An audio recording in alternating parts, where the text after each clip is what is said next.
Goedemorgen gemeente, hartelijk welkom in deze dienst. Ook zij die met ons verbonden zijn via de livestream. De bloemen uit de kerk gaan als bemoediging en groet van de gemeente naar Annemarie Meijer, Adema. Zij is afgelopen vrijdag weer thuisgekomen. De eerste diaconiecollecte is bestemd voor de zending, Syrië. De kerk als plek van hoop en herstel. De tweede collecte is bestemd voor de kerk. Onze organist is vandaag Ernst Walstra en de lector Evert Bruinsma. Dominee Buiting was vandaag verhinderd om bij ons te komen. Wij zijn blij dus dat dominee Van Zessen uit Achelen nu bij ons kan voorgaan. Ons intochtlied is lied 276, vers 1 en 2. Zomaar een dak boven wat hoofden. We zingen dit indien mogelijk staande. Dan wensen wij u een gezegende dienst.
Onze hulp is in de naam van de Heer, die hemel en aarde gemaakt heeft en niet loslaat het werk dat zijn hand begon. Genade en vrede van God onze Vader, onze Heer Jezus Christus, door de Heilige Geest. Amen. Mag gaan zitten.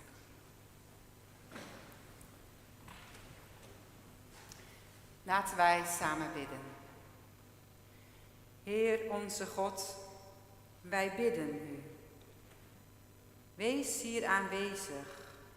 Wordt ons gegeven, dat wij u horen mogen, met hart en ziel. Wek uw kracht en kom ons bevrijden. Wordt ons gegeven, God in ons midden, toekomst van vrede. Wees hier aanwezig. Uw wil geschieden, uw koninkrijk komen. Zie ons, laat ons niet vallen. Dat wij niet leven, gevangen in leegte. Dat wij niet vallen, terug in het stof. Zend uw geest, dat wij worden herschapen. Heer, wij bidden u, dat wij u horen. Dat wij u leven, mensen voor mensen, alles voor allen, dat wij volbrengen uw woord, onze vrede. Wek uw kracht en kom ons bevrijden. Heer onze God, wij bidden u, wees hier aanwezig, word ons gegeven, dat wij u horen mogen, met hart en ziel. Door Jezus Christus, onze Heer. Amen. Wij zingen lied 216, vers 1, 2 en 3.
Voordat wij straks de schriften zullen openen, bidden wij om Gods geest in ons midden.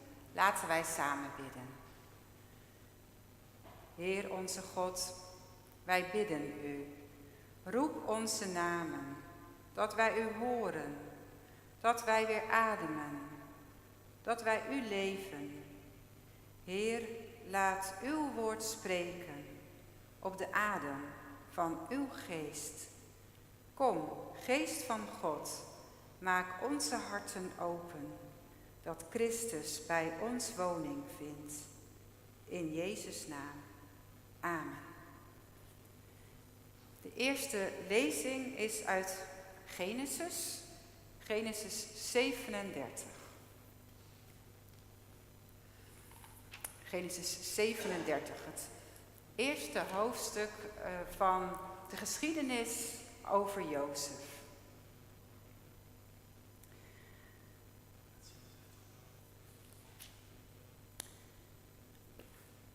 Jacob vestigde zich in Kanaan. Ja, de lector doet het. Ik dacht, zal ik het nog even zeggen. De lector doet de tweede lezing en dat weet de lector ook. We hebben het even over gehad net. Ja, ik dacht, ik moet het nog even zeggen, maar klopt. Ja. Genesis 37. Jacob vestigde zich in Kanaan, het land waar ook zijn vader gewoond had.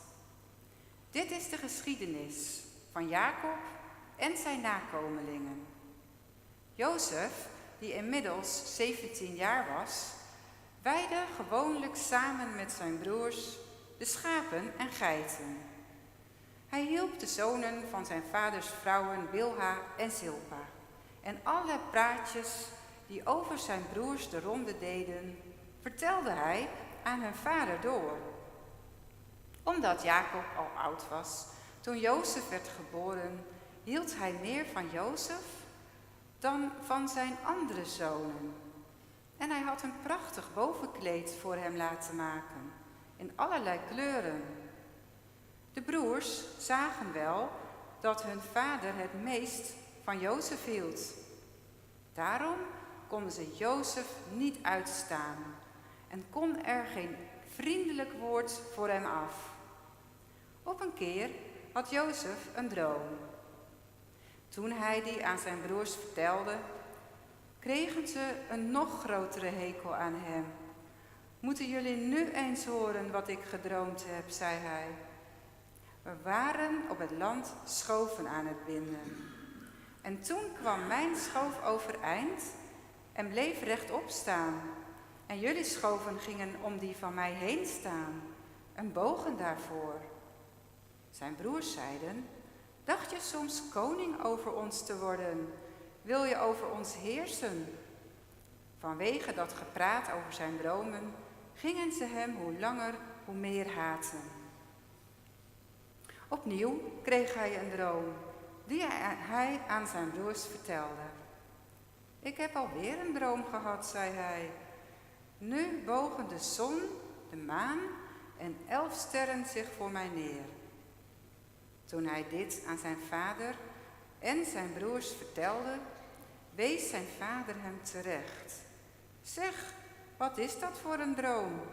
Moeten ik, je moeder en je broers ons soms voor jou komen neerbuigen? De broers konden Jozef wel vermoorden, maar zijn vader bleef nadenken over wat er gebeurd was.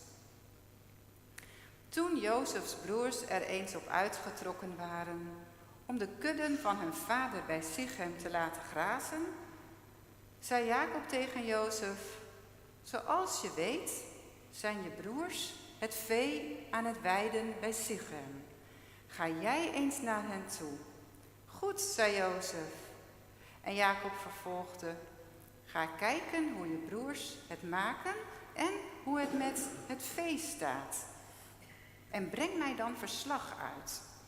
Zo stuurde Jacob hem vanuit de Hebronvallei naar Sichem. Toen Jozef daar in het veld ronddwaalde, kwam hij iemand tegen die hem vroeg wie hij zocht. Ik ben op zoek naar mijn broers, antwoordde hij. Kunt u me zeggen waar zij het vee aan het weiden zijn? Ze zijn hier niet meer, zei de ander. Ik hoorde hen zeggen dat ze naar Dothan wilden. Jozef ging zijn broers achterna en trof hen in Dothan aan. Zijn broers zagen hem al van ver. En nog voordat hij hen had bereikt, hadden ze een plan beraamd om hem te doden. Kijk daar eens, zeiden ze tegen elkaar, daar komt die meesterdromer aan. Dit is onze kans, laten we hem vermoorden en hem ergens in een put gooien. We zeggen gewoon dat hij door een roofdier is verslonden. Dan zullen we eens zien wat er van zijn dromen uitkomt. Toen Ruben dat hoorde, wilde hij proberen Jozef te redden. Nee, laten we hem niet om het leven brengen, zei hij. Er mag geen bloed vloeien. Gooi hem in die put hier, in deze verlaten streek, maar breng hem niet om.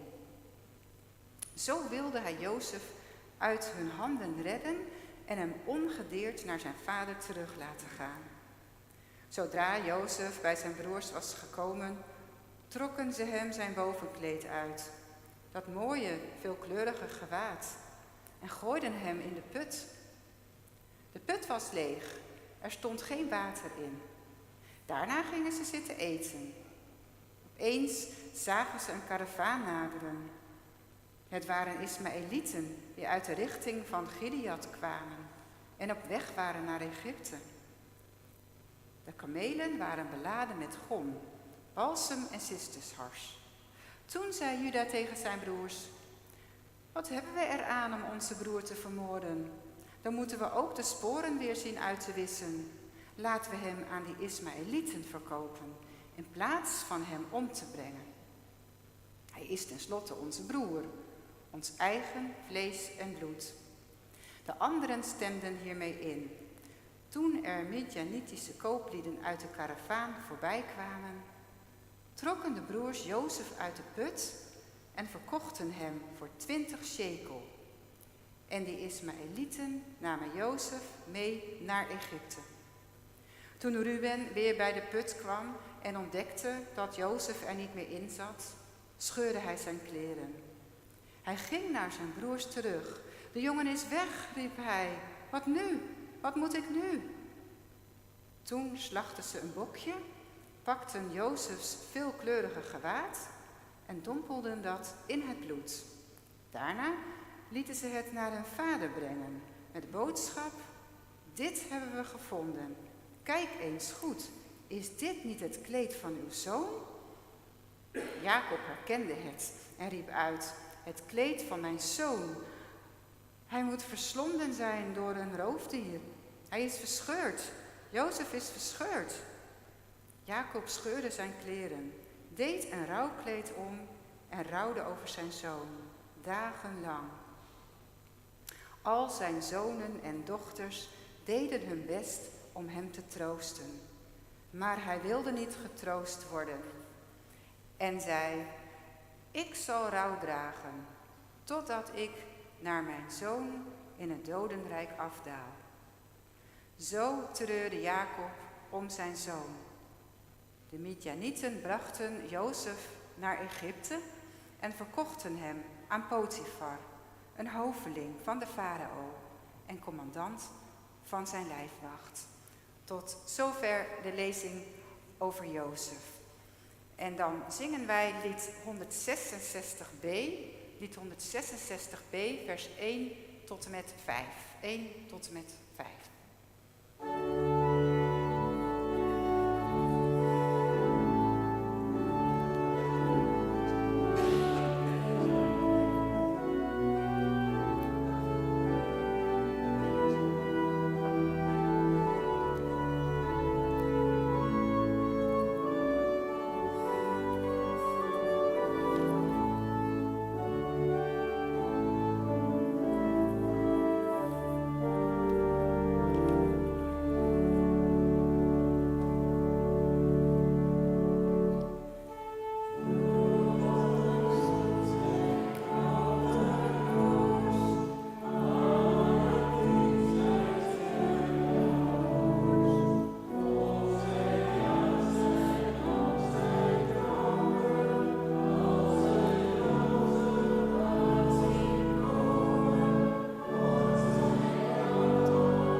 Hoor dan nu het woord van de Heer uit 1 Samuel 17, vers 1 tot en met 15. De Filistijnen bereidden opnieuw een oorlog voor. Ze verzamelden zich in Socho in Juda en sloegen hun kamp op in Evers Damim tussen Socho en Azeka. Saul riep het leger van Israël op en sloeg zijn kant op in de Terebintenvallei. Daar stelden ze zich tegenover op de Filistijnen. Op de ene helling stonden de Filistijnen en op de andere de Israëlieten. Het dal lag tussen hen in. Uit de gelederen van de Filistijnen trad een kampvechter naar voren, een zekere Goliath uit Gat. Een man van 6,5 el lang. Hij had een bronzen helm op zijn hoofd en droeg een bronzen schubbenpanzer, dat wel 5000 shekel woog. O, zijn scheenplaten waren van brons, evenals het kromzwaard dat over zijn schouder hing. De schacht van zijn speer was zo dik als een boom van een weefgetouw en de punt was gemaakt van 600 shekel ijzer. Een schildknecht ging hem voor. In het dal bleef de Filistijn staan en riep het leger tot van Israël toe: waarom zouden jullie optrekken en slag leveren? Ik ben de trots van de Filistijnen en jullie zijn maar slaven van Saul. Kies iemand uit jullie midden en laat hem hier beneden komen. Als hij me aan kan en me verslaat, zullen wij aan jullie onderworpen zijn, maar als ik hem aan kan en hem versla, zullen jullie aan ons onderworpen zijn en ons als slaven dienen. Hierbij daag ik het leger van Israël uit. Stuur iemand hierheen voor een tweegevecht. Bij het horen van deze woorden stonden Saul en het leger van Israël verlamd van schrik. David was een zoon van Isaï uit Bethlehem, dat in de streek Efrata in Juda ligt. Deze Isaï had 8 zonen. Hij zelf was in de tijd van Saul al te oud om nog onder de wapenen te gaan. Maar zijn oudste 3 zonen trokken met Saul ten strijde. De oudste heette Eliab, de tweede Abinadab en de derde Samma. David was de jongste. Zijn oudste 3 broers waren met Saul ten strijde vertrokken. Maar David ging heen en weer tussen het kamp van Saul en Bethlehem, waar hij de kudde van zijn vader hoedde. We zingen lied 23c, vers 1, 2, 3 en 5. Tot en met 5. 1 tot en met 5. Alle 5 versen. Ja, dat is mooi. Toch? Ja. Ja. Nou, maakt niet uit.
gemeente van onze Heer Jezus Christus. De lezing die we zojuist hoorden over David, dat eerste stukje, is eigenlijk een heel bijzonder stukje, want dat lezen we toch eigenlijk niet zo vaak, horen we niet zo vaak. Het is eigenlijk het begin van een nieuw stuk van het leven van David. David was eigenlijk te jong om te vechten met de Filistijn Goliath en zijn vader was weer te oud. Dus eigenlijk is het een heel bijzonder stuk als begin van een nieuw stukje geschiedenis. En zo was het ook bij Jozef. Jozef dat begint bij hoofdstuk 37, wat wij vanmorgen ook gelezen hebben. Dan begint eigenlijk horen wij pas over zijn leven. Dus eigenlijk pas vanaf zijn 17e levensjaar. En Jozef is eigenlijk het voorbeeld van een pechvogel. Want alles zit hem ook altijd tegen. In het hele eerste gedeelte van de geschiedenis die over hem verteld wordt, de eerste aantal hoofdstukken, best wel een heel stuk, we horen over de pech die hij steeds heeft. Het is ook een heel spannend verhaal over Jozef en zijn broers. Een spannend verhaal dat vol intriges zit, vol onverwachte wendingen en gebeurtenissen. En elk hoofdstuk eindigt met een spannende gebeurtenis, waardoor ook de hoorder in die tijd en de lezer toen in het begin ook dacht van, we moeten doorlezen, want elke keer gebeurde er weer iets nieuws. En dus zo op goede tijden, slechte tijden, is er niks bij. De geschiedenis van Jozef begint bij hoofdstuk 37 en eindigt pas bij hoofdstuk 50. En eigenlijk zouden we alle hoofdstukken achter elkaar moeten lezen. Zo'n spannend en mooi verhaal is het. Maar dan zijn we waarschijnlijk in een uur nog niet klaar. Maar eigenlijk is dat jammer, want eigenlijk zouden we dat moeten doen. Er gebeuren zoveel onverwachte dingen in de geschiedenis, in het verhaal over Jozef, in zijn leven. We rollen van de ene gebeurtenis zomaar plotseling eigenlijk in de andere gebeurtenis. Als een soort rollercoaster, als een soort achtbaan. Want het hoofdstuk 37 eindigt met het zinnetje dat Jozef bij Potifar komt. En daar gebeuren ook weer allerlei dingen. Maar uiteindelijk komt alles goed. Eind goed, al goed. En God gaat met Jozef mee. Dit staat er maar 1 keer in de Bijbel, in al die hoofdstukken over Jozef. In het hele lange verhaal staat het maar 1 keer dat God aan de zijde van Jozef is. Dat God met Jozef meegaat. En toch draait dat ene kleine zinnetje, daar draait het eigenlijk om. In het leven van Jozef. Want God gaat inderdaad zijn hele leven lang met hem mee. Juist ook in de moeilijke momenten van zijn leven. De Heer is nabij. God wijkt niet van zijn zij. Hij is er altijd bij. Jozef valt van de ene moeilijke situatie in de andere moeilijke situatie, maar steeds weer ontsnapt hij op wonderbaarlijke wijze aan de moeilijke, penibele situatie waarin hij terecht is gekomen. Ons eigen koningshuis kent een hele reeks van koningen en koninginnen. Toen koning Willem III, de vader van koningin Wilhelmina, overleed, was zij zelf nog maar heel jong. Ze was nog maar 18 jaar oud. Met als gevolg dat Emma, de moeder van Wilhelmina, koningin-regentes werd. Totdat Wilhelmina 18 jaar werd en automatisch eigenlijk toen al koningin werd. Dus Wilhelmina werd natuurlijk al heel jong koningin. En wij vonden koning Willem-Alexander, toen hij koning werd in 2013, eigenlijk nog heel jong. Maar Wilhelmina was dus met haar 18 jaar veel jonger. En we kunnen het ons haast niet voorstellen dat ze zo jong was als we daarover nadenken.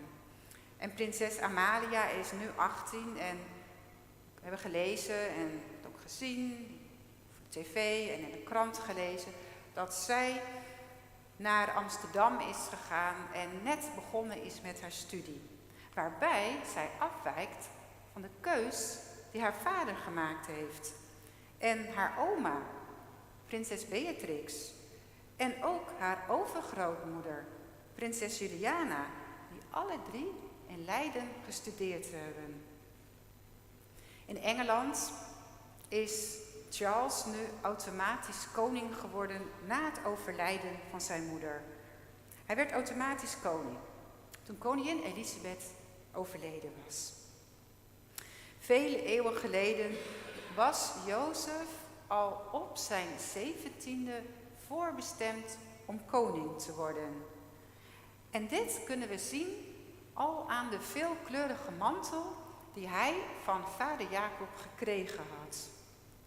Want het veelkleurige kleed was een mantel, een kleed dat tot aan de enkels reikte.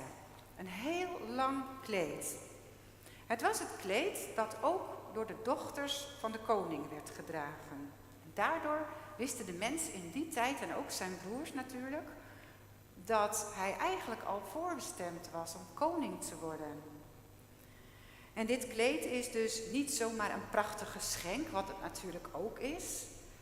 Maar dit veelkleurige kleed, deze mantel, koningsmantel, verleent Jozef al een status boven die van zijn broers. En zij waren daar natuurlijk, dat begrijpen wij ook, heel erg jaloers op. Want hij was ook nog het lievelingetje van zijn vader. En dat wordt ook gezegd in de Bijbel. En we kunnen ons heel goed voorstellen dat de broers jaloers waren op Jozef.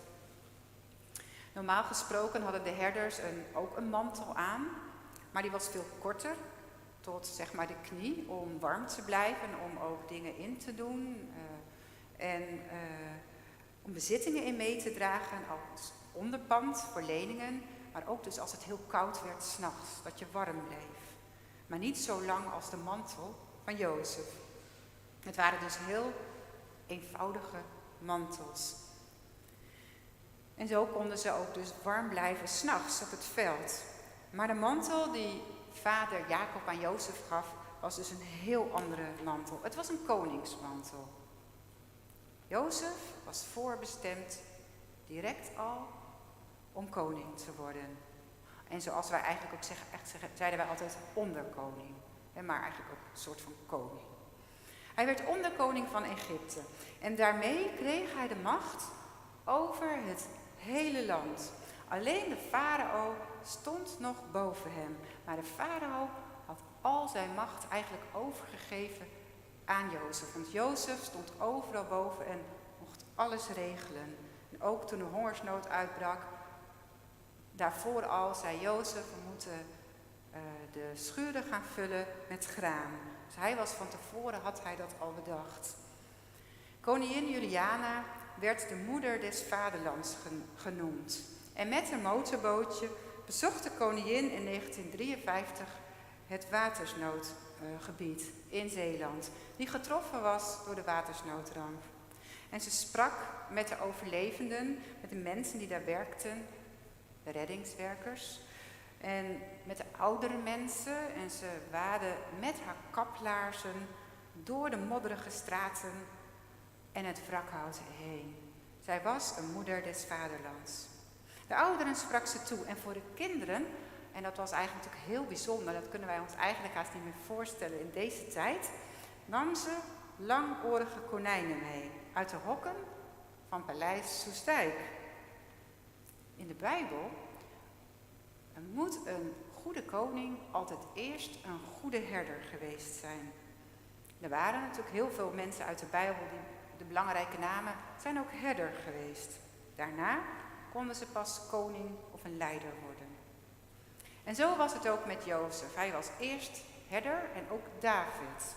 En daarna werden ze pas koning. Jezus zelf is onze goede herder met een hoofdletter. En de goede koning met een hoofdletter. Voor ons, voor de mensen lang geleden, onze goede herder. Hij reed op een ezeltje, het lastdier van de armen Jeruzalem binnen. Jezus' intocht in Jeruzalem als koning, als goede koning, was een hele eenvoudige intocht. Op een klein ezeltje. We lezen in de Bijbel dat het ezeltje al klaar stond. Al klaar stond voor Jezus. Geduldig staat er en wachtend tot de Heer het nodig heeft. Het eerste wat Jozef en Maria kochten was dan ook een klein ezeltje. En het ezeltje was het symbool van dienstbaarheid. Maria had het nodig omdat ze al zwanger was en daarop kon zitten. Jezus is gekomen om ons liefde te geven. Geloof, hoop en liefde. Jezus komt naar ons toe als een zachtmoedige koning. En hij zegt tegen ons, heb God lief en je naaste als jezelf. En daarmee is eigenlijk alles gezegd, in een notendop. Vele eeuwen voor de tijd van Jezus was Jozef er en David. En als er dan wilde dieren aankwamen, dat is natuurlijk weer het vervolg van het gedeelte wat we vanochtend gelezen hebben, wat we ook allemaal kennen. Als er wilde dieren aankwamen, leeuwen en beren, dan beschermde David de schapen met zijn eigen leven. En omdat hij dus ervaring had als schaapherder, vertelde hij aan Saul, en dat lezen we ook weer verder op, dat hij daarom toch best die grote, sterke Goliath aankon. Wat iedereen natuurlijk heel erg onwaarschijnlijk vond. David was klein en had geen ervaring als vechter, als soldaat. En Goliath wel. Was sterk en groot en had ervaring. En de wapens van David waren alleen maar een slinger en een steen. Terwijl Goliath bewapend was met een groot pantser, met een schild en met een harnas en wapens. Maar David vertrouwde op God. Hij mocht het harnas van Saul wel gebruiken, hij had het ook gepast. Maar hij zei, dit is voor mij veel te groot, laat maar. Ik heb het niet nodig, want ik vertrouw op God. En zo versloeg hij Goliath alleen maar met een slinger en een steen, waarmee hij ook de wilde dieren had gedood om zijn schapen te beschermen. Jozef en David, beiden vertrouwden op God. En Jozef kan dan uiteindelijk zijn hele familie over laten komen naar Egypte als er een hongersnood is uitgebroken in Kanaan. En zo emigreert de hele familie van Jozef naar Egypte.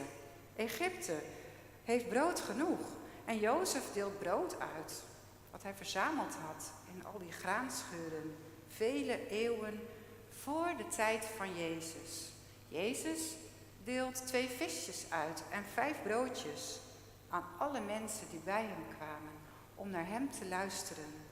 Hij brak het brood en deelde het uit. En er was genoeg voor iedereen. Er was zelfs nog over. Er was genoeg brood, genoeg liefde, genoeg barmhartigheid. Jezus gaat met ons mee, waar wij ook gaan of staan. Hij gaat altijd met ons mee, is altijd bij ons. Dat de weg je tegemoet mag komen. Dat de wind je steunt in de rug. Dat de zon je gezicht verwarmt. De regen je velden vruchtbaar maakt. En totdat we elkaar weer zien. Dat God je in de palm van zijn hand bewaart. Amen.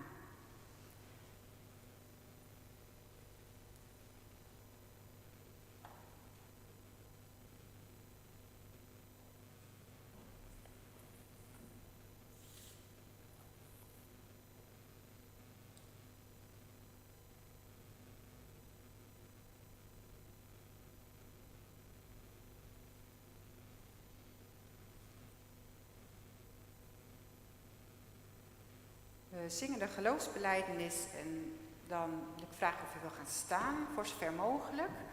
Ik geloof in God, de Vader, die een bron van vreugde is. Op de melodie van Wat de toekomst brengen mogen.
nij begin.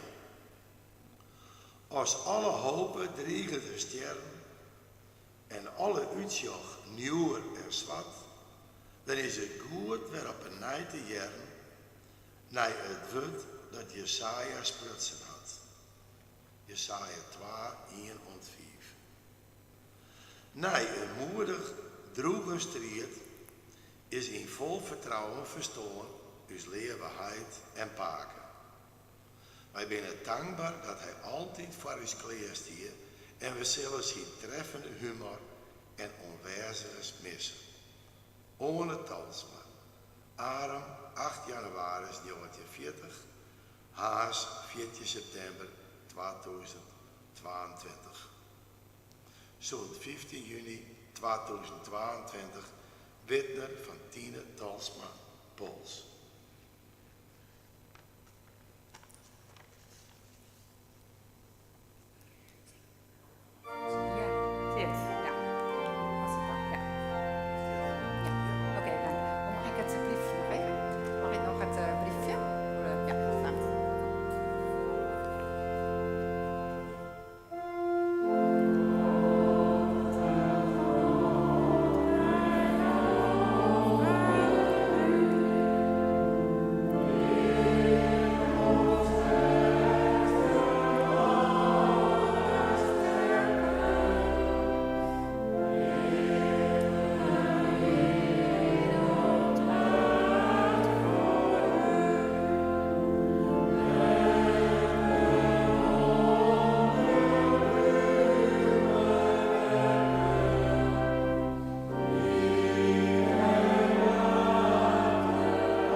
Wij mogen samen danken en bidden.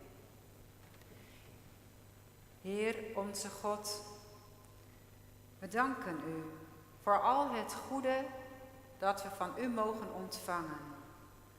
Voor het dagelijkse brood, voor het dak boven ons hoofd, voor de vrijheid in ons land. We bidden u voor allen die niet genoeg brood hebben, allen die dakloos zijn, allen die leven in landen waar oorlog is. Heer, we bidden u voor allen die lijden aan de oorlog in Oekraïne, alle vluchtelingen wereldwijd, alle mensen die lijden onder het geweld in hun land. Geef vrede, Heer, geef vrede voor alle mensen. Voor allen die ziek zijn, bidden we u. Allen die dierbaren moesten verliezen. In het bijzonder denken we vanochtend aan een familie Tolsma. Heer, wilt u bij hen zijn en hen kracht geven en troost in hun verdriet. We bidden u om voor elkaar te zijn, uw hand en voet, te helpen wie geen helper had ontmoet. Heer, roept u ons Christus uw gezicht te zijn, gerechtigheid en vrede, uw liefde, hoop, geloof, uw zonneschijn. Heer onze God, wilt u bij ons zijn? U kent onze zorgen. In de stilte van ons hart bidden we tot u.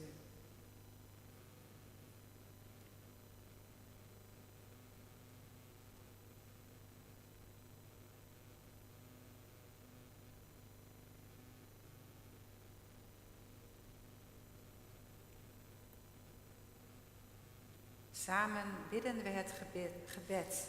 dat Jezus ons heeft geleerd. Onze Vader, die in de hemel zijt, uw naam worden geheiligd, uw koninkrijk komen, uw wil geschieden, gelijk in de hemel, als ook op de aarde. Geef ons heden ons dagelijks brood en vergeef ons onze schulden, gelijk ook wij vergeven onze schuldenaren. En leid ons niet in verzoeking, maar verlos ons van de boze. Want van u is het koninkrijk en de kracht en de heerlijkheid tot in eeuwigheid. Amen. Ik mag u gaven geven en dan zingen we als slotlied lied 416 in het Fries.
Aan het einde van deze dienst mogen we gaan met de zegen van onze Heer.